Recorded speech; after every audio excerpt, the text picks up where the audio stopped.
Assalamualaikum dan salam sejahtera. Kami dari Kumpulan 1 ingin membentangkan peranan mahasiswa matang sebagai pencetus kebudayaan, kehidupan berfalsafah dan perikemanusiaan dalam kehidupan.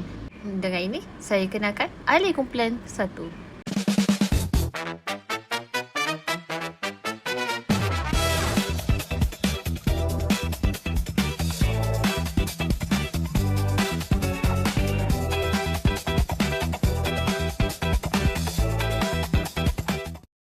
Assalamualaikum dan salam sejahtera. Saya, Hakimah Akasya, ingin membentangkan bagi latar belakang kajian falsafah yang menunjukkan kepada pemikiran yang kritis dan rasional dalam kehidupan. Pemikiran ini penting supaya seorang dapat membuat keputusan dengan lebih bijak dan melihat sesuatu isu yang lebih mendalam. Kajian ini, peri kemanusiaan melibatkan nilai seperti empati, hormati dan kasih sayang. Nilai ini yang penting untuk membentuk individu yang prihatin dan bertanggungjawab kepada masyarakat. Dalam konteks ini, mahasiswa bukan sahaja perlu cemerlang dari segi akademik, tapi ia juga perlu mempunyai sasiah yang lebih baik kerana mereka merupakan bakal pemimpin dan ejen perubahan dalam masyarakat. Namun, perkembangan teknologi dalam era digital pada masa ini telah memberi cabaran kepada nilai kemanusiaan dalam kalangan mahasiswa. Oleh itu, pendidikan yang holistik amat penting bagi melahirkan gaduhan yang seimbang dari segi ilmu, emosi dan sasiah. Justru, kajian ini bagi melihat peranan mahasiswa matang dalam memudayakan kehidupan berfalsafah dan peri kemanusiaan dalam kehidupan. Seterusnya, saya akan menerangkan tentang penyataan masalah dan objektif kajian. Berdasar kajian yang kami jalankan, terdapat beberapa isu semasa semakin ketara yang dalam kalangan mahasiswa pada hari ini. Antaranya, kemerosotan nilai kemanusiaan, ketagihan media sosial serta terdapat gaduhan yang cemerlang dalam akademik tapi kurang dari segi sasial dan tanggungjawab sosial. Isu ini bukan sekadar pendapatan semata-mata tapi turut dilaporkan oleh beberapa akhbar terdapat daripada The Star, Utusan Malaysia dan Sinar Harian. Sebagai contoh, penggunaan media sosial yang berlebihan boleh menyebabkan tekanan emosi dan kekurangan integrasi sosial dalam kalangan mahasiswa. Jadi, persoalan yang timbul ialah, adakah mahasiswa pada hari ini masih mengutamakan nilai kemanusiaan dan mendorong pemikiran yang matang? Persoalan ini yang mendorong kajian ini dijalankan. Seterusnya, terdapat 3 objektif utama kajian ini. Objektif yang pertama ialah mengenal pasti peranan mahasiswa matang dalam membudaya kehidupan, bersafah dan kemanusiaan. Ini kerana mahasiswa bukan sahaja peranan sebagai pelajar tetapi ia juga sebagai ejen perubahan dalam masyarakat. Objektif yang kedua ialah untuk mengkaji pengaruh media sosial terhadap sasiah, empati dan juga nilai kemanusiaan mahasiswa. Hal ini kerana media sosial kini menjadi sebahagian daripada kehidupan seharian dan boleh memberi kesan sama ada positif atau negatif pada seseorang. Manakala objektif yang ketiga ialah menganalisis kepentingan pemikiran falsafah dalam membentuk mahasiswa yang kritis, rasional dan bertanggungjawab. Pemikiran falsafah ini penting supaya mahasiswa mampu membuat keputusan lebih bijak dan tidak mudah terpengaruh dengan perkara negatif. Jadi secara ringkasnya kajian ini dijalankan untuk melihat sejauh mana pelajar pada masa kini boleh mengekalkan nilai kemanusiaan dan bagaimana pemikiran falsafah terdapat membantu melahirkan gaduhan yang bukan sahaja cemerlang dalam akademik tapi ia juga mempunyai sasiah yang baik dan bertanggungjawab kepada masyarakat. Salam sejahtera, seterusnya saya akan menerangkan bab 3 iaitu metodologi kajian. Kajian ini menggunakan reka bentuk kajian description yang menggabungkan pendekatan kuantitatif dan kualitatif. Kaedah kuantitatif digunakan melalui soalan selidik untuk mengumpulkan data daripada responden, manakala kaedah kualitatif dijalankan melalui temu bual bagi mendapatkan maklumat yang lebih pendalaman. Pemilihan reka bentuk ini bertujuan untuk memahami persepsi, pengalaman dan pandangan mahasiswa matang terhadap amalan pemikiran falsafah serta nilai kemanusiaan dalam kehidupan seharian. Bagi mengumpulkan data, kedua kaedah untuk menggunakan iaitu soalan selidik dan temu bual. Soalan selidik secara dalam talian menggunakan Google Form dan merangkumi aspek peranan mahasiswa matang menggunakan sosial media, pemikiran falsafah serta nilai kemanusiaan. Selain itu, temu bual bersuntuk dijalankan dengan beberapa responden terpilih untuk mendapatkan pandangan yang lebih penting kehidupan falsafah dan cabaran yang terhadap dalam era digital. Bagi instrumen kajian, mengajian menggunakan 2 instrumen utama iaitu borang soalan selidik dan soalan temuan. Borang soalan selidik dibahagikan kepada 3 bahagian. Bahagian A mengandungi maklumat demografik responden seperti umur, jantinan dan status pekerjaan. Bahagian B berkaitan peranan mahasiswa matang dalam masyarakat serta membudayaan nilai kemanusiaan. Bahagian C pula nilai merangkumi media sosial, pemikiran kritis dan alami kehidupan berfalsafah. Semua tim soalan selidik menggunakan skala Likert 5 batang daripada sangat tidak setuju hingga sangat setuju. Selain itu, Temu 1 menggunakan soalan terbuka bagi membolehkan responden memberikan pandangan secara bebas. Bagi sampel kajian, seramai 30 orang mahasiswa Universiti Kebangsaan Malaysia atau UKM telah dipilih merakumi kaedah persampalan mudah. Daripada jumlah tersebut, 25 orang terlibat dalam soalan solidik, manakala 5 orang penyerta sesi temubuan. Berdasarkan analisis bahagian A, majoriti responden memilih skala 4 iaitu setuju sebanyak 44%. Ini menunjukkan tahap kesetujuan yang tinggi terhadap maklumat demokrasi dan latar belakang responden. Bagi bahagian B, majoriti responden memilih skala 5 iaitu sangat setuju sebanyak 60% dapatan. Ini menunjukkan bahawa responden sangat menyokong peranan mahasiswa matang dalam masyarakat serta pembudayaan ini kemanusiaan.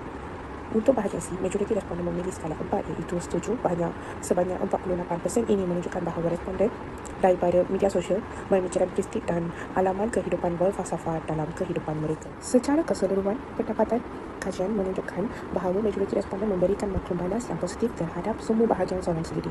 Bahagian B mencatatkan tahap persetujuan tertinggi, menunjukkan bahawa responden sangat menyokong peranan mahasiswa matang dalam masyarakat dan pembudayaan nilai kemanusiaan. Selain itu, bahagian A dan bahagian C juga menunjukkan tahap persetujuan yang tinggi. Ini membuktikan bahawa mahasiswa matang berperanan penting dalam membudayakan kehidupan berfalsafah, nilai kemanusiaan dan pemikiran kritis. Sebagai rumusan, kajian ini menggunakan kaedah soalan solidik dan temubuan dengan melibatkan 30 orang mahasiswa UKM. Kaedah yang digunakan berjaya membantu mencapai objektif kajian serta menjawab soalan kajian yang telah ditetapkan. Jadi, untuk dapatan pertama, majoriti responden menunjukkan pemahaman yang baik terhadap konsep kehidupan berfalsafah dan perikemanusiaan. Responden mentakdirkan kehidupan berfalsafah sebagai amalan berfikir secara rasional dan kritis sebelum membuat keputusan.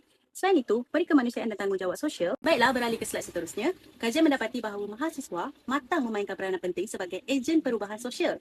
Pengalaman hidup yang lebih luas membantu mereka memahami isu masyarakat dengan lebih baik. Selain itu, mereka juga menjadi contoh kepada rakan-rakan melalui penglibatan dalam program sukarelawan, khidmat masyarakat dan aktiviti kebajikan. Hal ini membuktikan bahawa mahasiswa matang mampu memudayakan pemikiran kritis dan nilai perikemanusiaan dalam masyarakat. Walaupun terdapat banyak manfaat teknologi, kajian turut mengenal pasti beberapa cabaran, antaranya ialah pengaruh media sosial seperti penyebaran berita palsu, ketagihan media sosial dan juga buli cyber. Selain itu, tekanan akademik menyebabkan sesetengah mahasiswa kurang melibatkan diri dengan aktiviti kemasyarakatan. Terdapat juga cabaran dari segi kemerosotan nilai moral akibat pendedahan kepada kandungan negatif dan kurangnya interaksi secara bersemuka.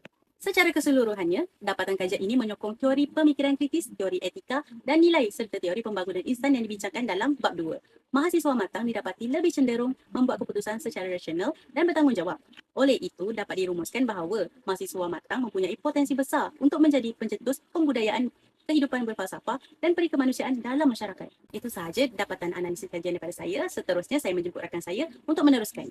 Terima kasih. Kita melihat hubungan antara teori dan realiti. Pertama, falsafah sebagai kemahiran hidup. Falsafah bukan sekadar teori yang dipelajari di dalam kelas, tetapi boleh diaplikasikan untuk menghadapi cabaran kehidupan sebenar semakin kompleks. Kedua, keseimbangan teknologi dan hadap. Dalam dunia digital masa kini, kemajuan teknologi perlu diseimbangkan dengan nilai kemanusiaan seperti empati, hormat dan tanggungjawab. Ketiga, tanggungjawab moral. Pemikiran kritis yang pelajari melalui falsafah dapat diterjemahkan kepada tindakan yang beretika serta meningkatkan kesedaran sosial dalam masyarakat. Oleh itu, falsafah memainkan peranan penting dalam menghuraikan teori dengan amalan kehidupan seharian. Bahagian ini saya akan membincangkan 3 perkara utama. Pertama, kematangan perspektif. Pengalaman hidup seperti dalam pekerjaan dan keluarga digabungkan dengan pemikiran falsafah untuk membantu seseorang membuat keputusan yang lebih tepat dan rasional. Kedua, agensi transformasi mahasiswa matang bukan sahaja fokus kepada akademik tetapi juga menjadi pemakin kepada budaya ilmu dan perubahan positif dalam masyarakat. Ketiga, penapis maklumat. Dalam era digital yang penuh lambakan maklumat, mahasiswa perlu berfikir secara kritis untuk menilai kesahihan maklumat sebelum mempercayai atau menyebarnya. Kesimpulannya, falsafah membentuk individu yang matang, berfikiran kritis dan bertanggungjawab. Aplikasi pula terdapat 3 aspek utama. Pertama, pendidikan holistik. Integrasi nilai dan etika dalam kurikulum membantu membentuk graduat yang bukan sahaja cemerlang akademik tetapi juga mempunyai sasian yang baik. Kedua, ejen penstabil sosial. Mahasiswa matang boleh berperanan sebagai penampan dalam menyelesaikan konflik dan mengalahkan perpaduan dalam masyarakat. Ketiga, masyarakat madani. Apabila individu mengutamakan kebajikan bersama berbanding kepentingan peribadi, masyarakat lebih harmonis, stabil dan kesejahteraan dapat diwujudkan. Kesimpulannya, falsafah memberi impak dalam besar membentukkan individu, pendidikan pembangunan masyarakat secara keseluruhan. Baik, untuk bab 6, iaitu kesimpulan dapatan projek. Secara keseluruhan, kajian ini membincangkan peranan mahasiswa matan sebagai pencetus kepada pembudayaan kehidupan berfalsafah dan perikemanusiaan. Berdasarkan dapatan kajian, mahasiswa matan bukan sahaja dilihat sebagai pelajar yang menuntut ilmu, tetapi juga sebagai individu yang mempunyai pengalaman hidup, pengalaman dalam pekerjaan, keluarga dan masyarakat, membantu mereka berfikir dengan lebih rasional, matang dan berhati-hati sebelum membuat sesuatu keputusan.